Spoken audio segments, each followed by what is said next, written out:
దెబ్బకి box office బద్దలైపో అంతే. అసలు ఎంత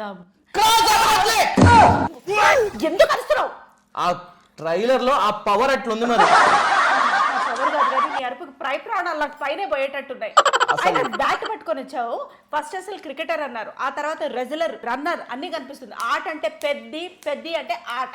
అసలు నిజంగా కదా ఫస్ట్ టైం అంటే ఏదో ఒక్క స్పోర్ట్ అనుకున్నా కానీ క్రాస్ ఓవర్ అథ్లెట్ అనగానే ఒక్కసారి ఫ్యూజులు అవుట్ అయిపోయాయి నాకైతే. నిజంగానే కొత్తగా ఉంది నిజంగా.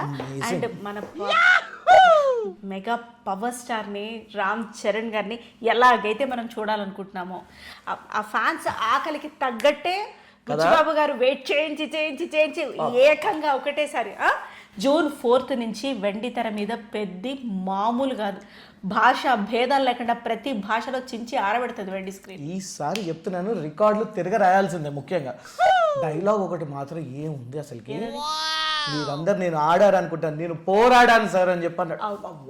Every human being is a fighter Pawan. కానీ ఆ ప్రతి హ్యూమన్ బీయింగ్ కి ఒక డైలాగ్ రీచ్ అవ్వడం అనేది అమేజింగ్. ఎగ్జాక్ట్లీ అది మాత్రం పాయింట్ కరెక్ట్గా చెప్పావు. ఎందుకంటే ప్రతి ఒక్క డైలాగ్ ఎవరినో ఒకళ్ళు అక్కడ టచ్ చేస్తూనే ఉంటుంది మిమ్మల్ని అక్కడ. అండ్ ఇంకొక డైలాగులు అయితే నాకు మగధీరలో రామ్ చరణ్ కనిపించాడు, పోరాడే మునగాడు ఎవడున్నాడు రోడ్ రమ్మనండి అని చెప్పి.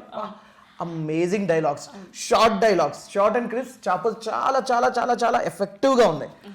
అండ్ జాహ్నవి కపూర్ నువ్వు చెప్పాలి. జాహ్నవి కపూర్ ఇక ఎంత చెప్పాలన్నా కూడా తక్కువే. బట్ స్టిల్ అంటే ఆ తెలుగుతనం కనిపిస్తుంది, అంటే ఆ లోకాలిటీ అనేది కనిపిస్తుంది, లోకల్ గా కనిపించే అమ్మాయిలాగా చక్కగా అట్లా కూర్చొని ఇట్లా ఏడుస్తుంటే ఎవ్వరు కూడా హీరోయిన్ ఆ పాత్రలో ఒదిగిపోవడం అనేది అరుదుగా చూస్తూ ఉంటాం మనం. చాలా అరుదుగా. She just nailed it and she got into the skin of the character. మన mega power star Ram Charan garu లాగా ఇంకా ఆయనకైతే చెప్పక్కర్లేదు, ఆయన he's living as Peddi. Absolutely అసలు క్యారెక్టరైజేషన్ చూసుకున్నా, ఎమోషన్ చూసుకున్నా, మళ్ళీ అందులో మనకి కర్ణాటకకు సంబంధించిన స్టార్స్ కనిపిస్తున్నారు, మలయాళం సంబంధించిన స్టార్స్ కనిపిస్తున్నారు, తమిళనాడుకు సంబంధించిన స్టార్స్ కనిపిస్తున్నారు, అందరినీ కవర్ చేశారు. హిందీతో సహా, మున్నాబాయ్తో సహా అందరు వచ్చేసారు కాబట్టి ఇది అందరికి రీచ్ అవుతుంది, ఇందులో డౌట్ ఏం లేదు. మళ్ళీ చెప్తున్నాను, ఇంకొక 10 సార్లు ట్రైలర్ చూసినా కూడా మనసు అయితే ఆగట్లేదు. ఇంకోసారి అరవకు, వస్తుంది సినిమా జూన్ 4th, అప్పుడు వెళ్దాం. అరుపు కలిసిపోతుంది కానీ ఇప్పుడు సైలెంట్ గా వద్దు. ఒక చిన్న మాట, ట్రైలర్ కే ఈ రేంజ్ లో అరుస్తున్నా అంటే థియేటర్ లో ఎలా ఉండబోతుంది డైలాగ్స్ అనేది.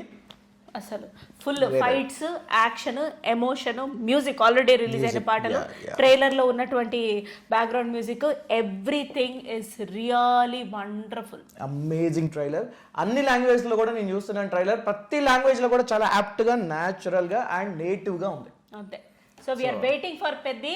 99 TV cinema, 99 TV podcast, 99 TV entertainment proudly is wishing all the very best to our one and only Ram Charan. And ఇంకొక విషయం లాస్ట్ లో ఒకటి, మీరు కూడా ఇందులో ఇన్వాల్వ్ కావాలి. నా బెట్టు ఈ సినిమా 2,000 కోట్లు కలెక్ట్ చేస్తుందని. What about you? 4,000 కోట్లు. మీరేమనుకుంటున్నారు? తప్పకుండా కామెంట్ చేయడం మర్చిపోదు, ఓకేనా? ఎస్.